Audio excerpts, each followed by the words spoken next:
Holy crap, it is already time to talk about my favorite movies of 2015. It seems like yesterday I was talking about my favorites of 2014. But yes, another year has ended and another year of movies is over. Sorry I cannot make as much reviews as I had hoped. This happens every single year, unfortunately.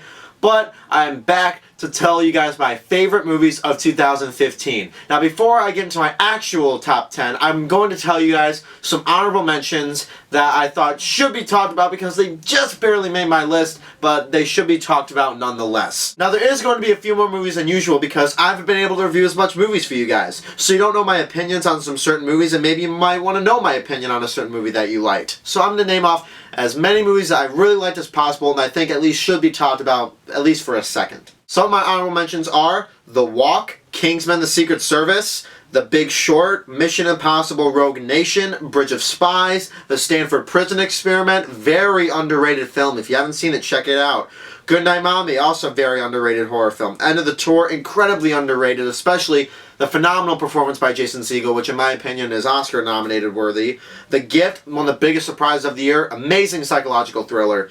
The Martian, Spotlight, thought that was going to make my list, I really did, but it did not. It was so close. Ex Machina, one of the best sci-fi movies I've seen in a very long time. And last but certainly not least, Sicario, from one of my favorite modern directors, Denis Villeneuve.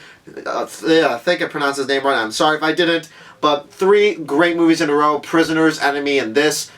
I loved Sicario, and I just bought it on Blu-ray today, but unfortunately, it did not make my list. Now before I get into the actual top 10, there are some certain things I want to remind you guys. A grade doesn't really matter because like if you watch my Kingsman review, I gave Kingsman an A when I reviewed it, but it was not even in my top 10. Sometimes my opinions can change and I can maybe like the movie a little bit less, or just because I graded the movie from the way it was supposed to be. Like Kingsman knocked it out of the park for what it was trying to deliver, but it still wasn't my favorite movie of the year, or not even close to my 10 favorite movies of the year. I still love the movie, of course I did. I own it on Blu-ray, but it just didn't make my list.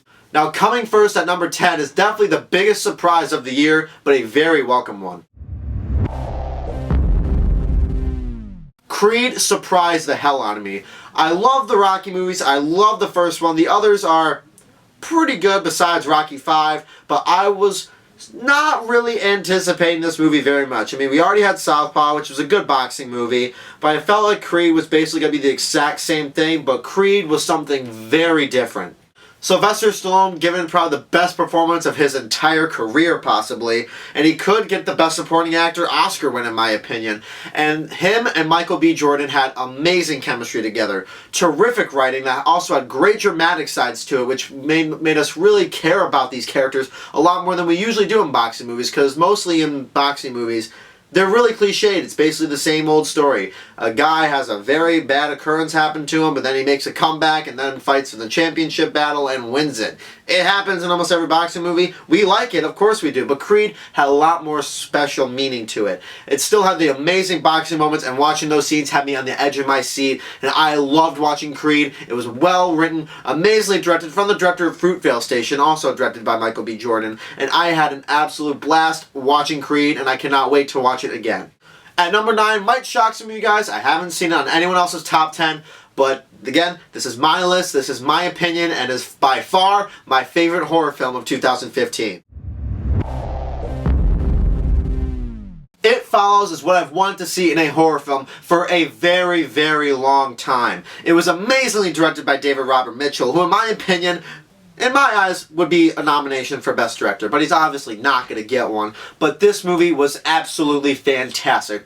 Definitely the best horror film that I've seen all year. I loved every single second of this movie. It was such a great story that if you have sex with this certain person, then this thing is going to follow you, and all you can do is pass it along to somebody else. If it kills you, it gets that back to them, and it goes straight down the line to whoever started it. Such a really, really cool and clever story. And I had a blast watching this movie. I was on the edge of my seat. It was terrifying. It also had very funny moments, had some okay dramatic moments, and the lead, played by Micah Monroe, was fantastic in this movie, and I loved It Follows to death. At number 8 is a movie that I most recently saw, and it's pretty ironic that this movie is at number 8 because that movie is The Hateful Eight was everything that I wanted it to be, and Quentin Tarantino, you knocked it out of the park once again. The Hateful Eight was a blast. It had a bunch of different aspects into it. It was a western, it was a drama, it was an awesome mystery, and just some awesome-ass action, and of course, lots of blood, which what else would you expect in a Quentin Tarantino movie? And I got to see this movie in 70mm, which was gorgeous to see. It was beautifully shot. It seemed exactly like a 1960s movie, which I thought was so cool. The actors were absolutely brilliant in this movie. Samuel L. Jackson, I think, giving one of his best work in years. He was so good in this movie. Kurt Russell was awesome. What a great comeback for Kurt Russell. And Jennifer Jason Leigh, I think, is probably going to get the Best Supporting Actress win because she was freaking amazing in this movie. And also one of my favorite genres is mysteries. And seeing a Quentin Tarantino-esque part of that is just a dream. It's basically just a hardcore rated R western, sort of like little mystery, like Clue the movie-esque sort of, and I absolutely loved The Hateful Eight. It's a blast. Coming in at number 7 is one of the most highly praised movie of the year from critics, and I can totally understand why, because this movie is absolutely fantastic. Carol is a beautiful film, brilliantly acted by Cate Blanchett and Rooney Mara. Those two gave two of the best performances that I've seen all year, especially from women, and it was beautifully shot. The cinematography in this movie was absolutely stunning. It really looked like it was 1950s, and it looked absolutely gorgeous. And the writing of this movie was absolutely phenomenal. Cate Blanchett and Rooney Mara worked perfectly together, and I was so into the movie, which is like a hard thing to do when it comes to like a certain type of drama like this, but it had such a great story. The performances were absolutely phenomenal, and I loved this movie so much. This is definitely a drama to see in theaters because I also do think it has a huge chance of winning Best Picture. At number 6, if you saw my review for this movie, you might be a little bit shocked how it's a little bit lower on my list, but it's still on my list nonetheless. What a comeback for Pixar, because Inside Out was absolutely brilliant. It brought me to tears. It had such a hardcore emotional passion into it. And I haven't felt that in a Pixar movie since Toy Story 3, because it started with stupid flops like Cars 2, and it had okay ones like Monsters University and Brave, but this is what Pixar is all about. It had every single aspect that you would want to feel in a Pixar movie. It made me laugh. It made me cry. It made me on the edge of my seat for certain parts. I adored Inside Out. And this is definitely the best animated film of the year. And if you love Pixar, this is definitely the perfect definition of what Pixar can really do. Because Pixar, you knocked it out of the park with this one. And I was really happy to see an original idea from Pixar, because we've mostly been getting sequels to some Pixar movies, and we're going to be continuing to get it. So I'm glad that they knocked this amazing original story in between. At number 5 is definitely one of the most fun times I've had in a movie theater all year, and definitely one of the best action movies ever made. Mad Max Fury Road is everything that I wanted it to be and more.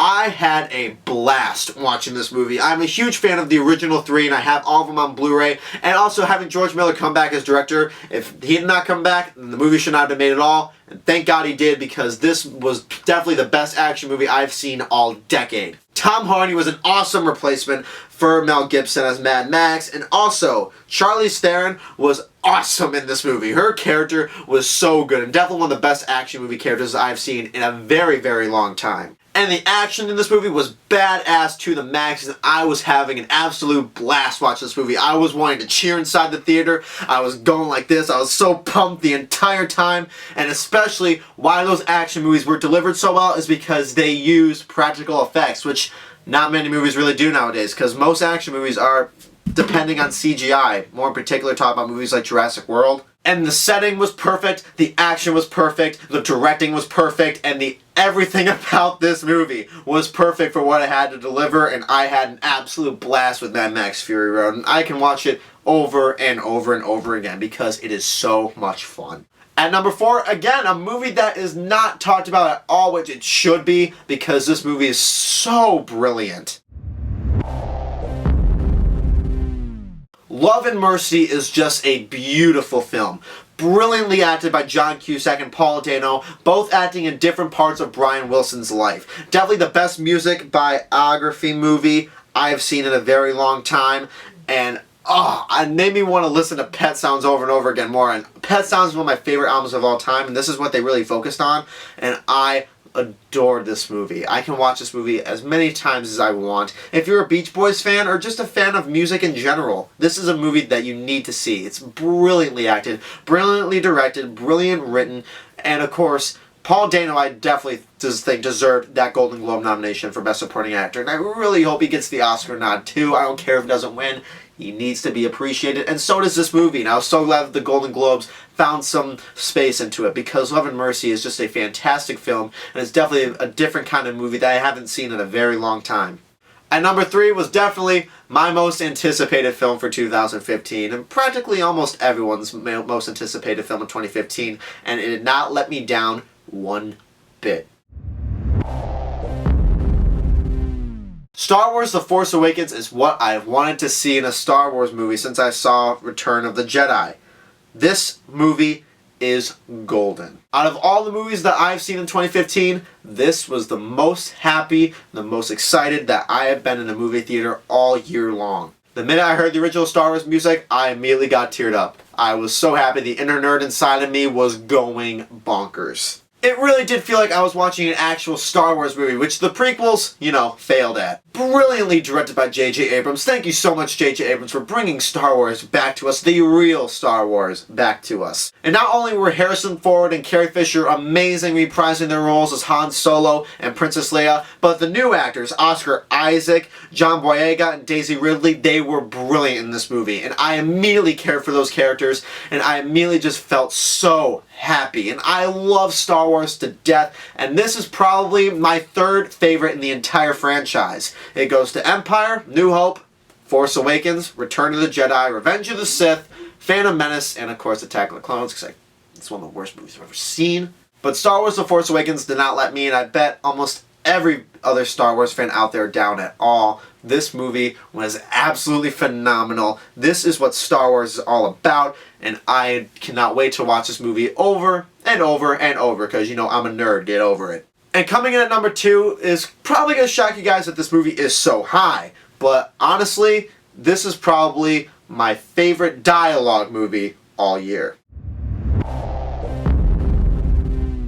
Steve Jobs, definitely my favorite screenplay of 2015. I'm a huge fan of dialogue movies. I really know I can really get into the movie when I'm really focusing on every single word that is written in that screenplay. And Aaron Sorkin once again knocked it out of the park with this screenplay. I was into every single minute of this film. And it's definitely weird because like the last Steve Jobs movie with Ashton Kutcher was a complete failure. And then they got a good writer and a good director to really focus on this brilliant man's work. And they knocked it out of the park, in my opinion.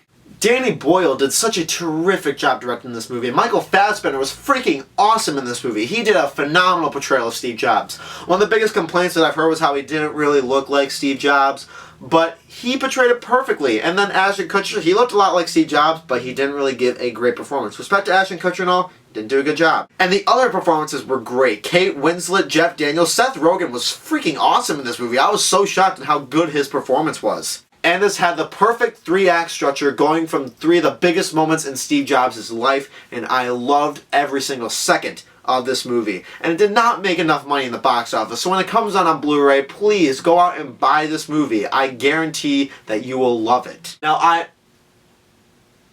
Now in total, I have seen 73 films from 2015. There are plenty of great movies that I've watched. There have definitely been some awful movies that I watched. But this one movie is the most unforgettable. It blew me away and just made me feel sad, happy, and just had every single bit of emotion after leaving this film. And that is...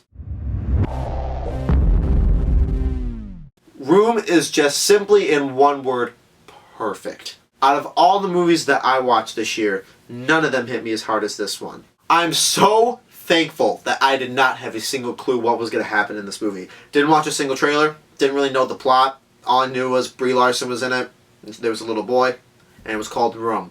That's basically it. And while watching this movie, I was just staring at the screen in complete awe. This is filmmaking at its best. Brie Larson giving the best performance of the entire year, in my opinion. She was absolutely phenomenal, and she better get the Oscar win for Best Actress because she so deserves it.